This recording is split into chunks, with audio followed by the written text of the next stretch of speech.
Бабалар аманаты этнографиялық дизайн одағының мүшесі Туысова Ақбота Ерсайновна сахна төріне шақырамыз. Қошеметтеріңіз.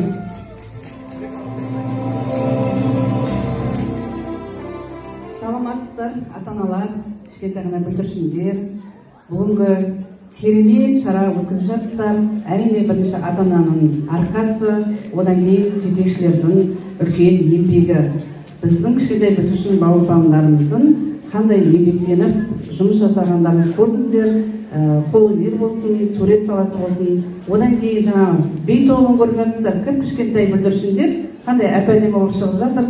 Осындай ата-ана оқушының өзінің баласының талантын дер кезінде білгені ол үлкен мәртебе.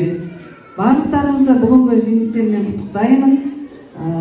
Алдағы уақытта осындай шығармашы балаларымыз бар. Соның ішінде ұлттық құндылығымызды дәріптейтін керемет суреттерді көрдім жаңа.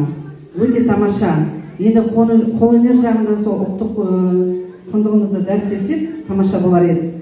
Бүгінгі ұйымдастырушылар Ерболат ініме және ұйымдастырушы қыздар, жігіттерге көп рахмет сіздерге.